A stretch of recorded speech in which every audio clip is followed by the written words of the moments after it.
Hello sports lovers, welcome to Sports TV.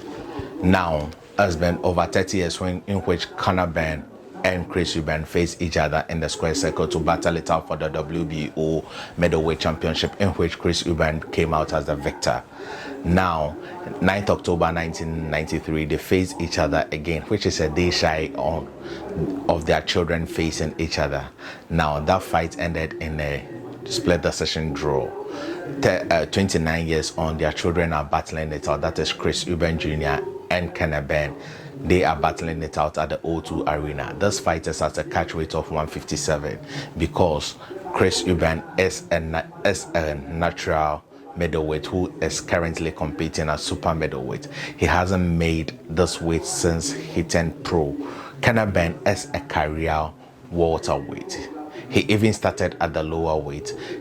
So in order to make it safe, Chris Eubank Jr. is coming down to a lower point, whilst Conor Benn is going up to a heavier weight.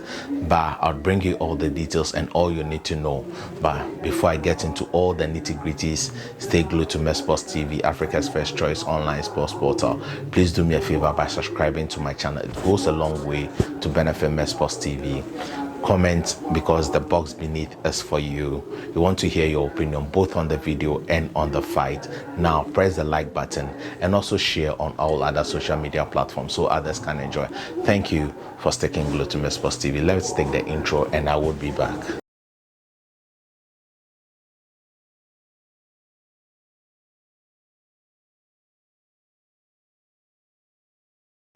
Hello, I hope you did subscribe to the channel.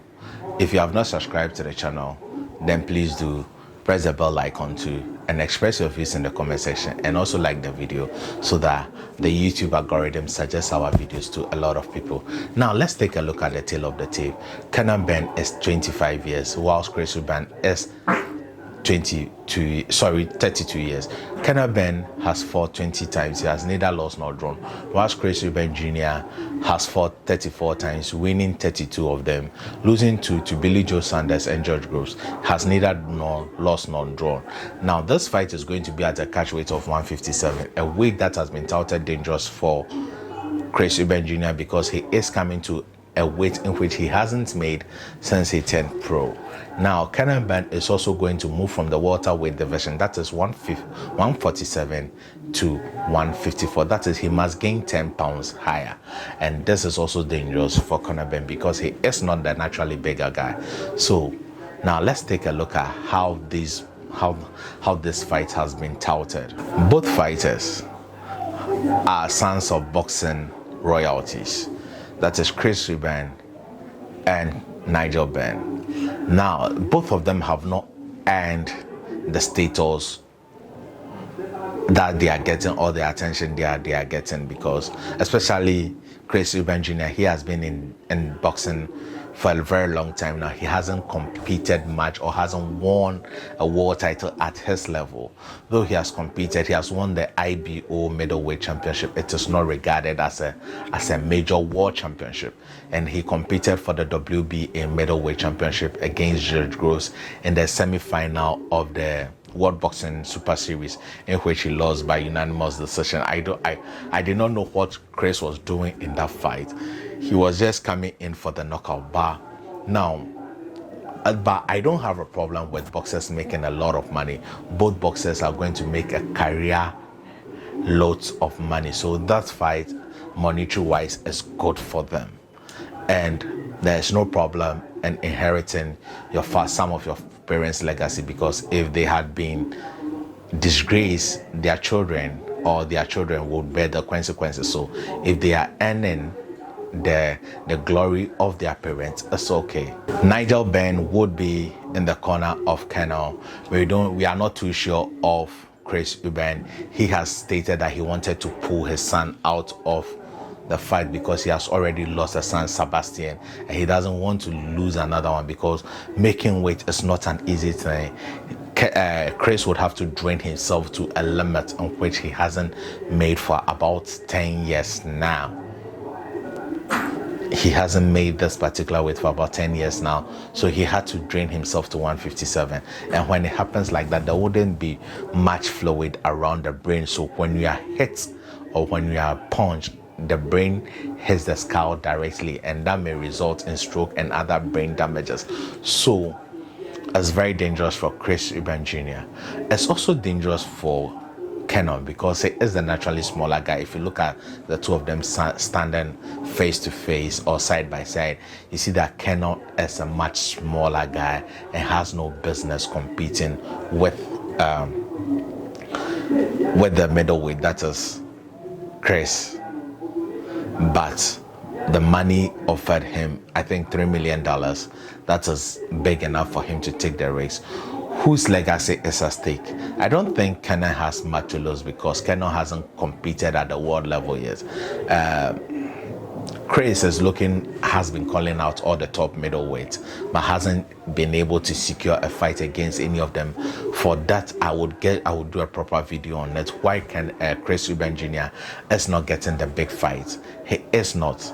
We all know he and his father are very difficult to deal with, according to Eddie Hearn and Frank Warren. And we have seen them move around other promotional companies, but they have not been able to secure a permanent stable in order to propel him to the next level.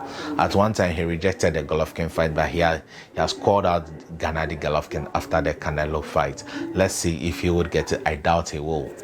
But if he's not able to beat Conor, then he is not ready for any top middleweight, because Conor can't punch like a middleweight. He can't resist a punch like a natural middleweight, like Gennady Golovkin, 36 rounds with Saul Canelo Alvarez and not even a single knockdown. So that means this guy has a hell of a chance. So if Chris Eubank Jr. is not able to dispatch Conor, then he has no business competing with the middleweight. Now let me talk about the styles of both fighters. Both fighters, I think Chris Eubank Jr. lacks that finishing ferocity, whilst the destroyer Conor has that in him, just like his father. They are very vicious and they end their fight very, very, very, very well. They seek and destroy, whilst Chris Benn Jr. has a lackadaisical attitude towards it. For the fight, how I see the fight going, I think Conor would come into this fight very, very explosive, wanting to end the fight in an emphatic manner, but the weight he had put on would have effect on him, whilst the drain would also affect Chris. I foresee this fight starting well for Conor, but he wouldn't be able to pace himself throughout the 12 rounds. So I see him fading out in the latter stages of the fight between round 8 to 10, and I think Chris Eubank Jr. will secure a knockout, because the weight, you may think you have prepared well, but when you are in a fight, it's a different ball game altogether. So these are the narratives around the fight. Their parents' legacy, they are benefiting of their parents' legacy. It's just like an inheritance, and I have no problem with that. But with the experience of Chris Eubank Jr., I expect him to overcome Conor Benn in the latter stages of the fight via knockout, because Conor Benn would get exhausted and he would be coming forward throwing a lot of hard punches, and those punches get you drained very early. So I'm predicting a round 11 TKO for Chris Eubank Jr. Thank you for watching. If you've not subscribed, please do subscribe to the channel. Press the like button. Express your views in the comment section. Remember, there is no limit to greatness. Stay positive. Au revoir.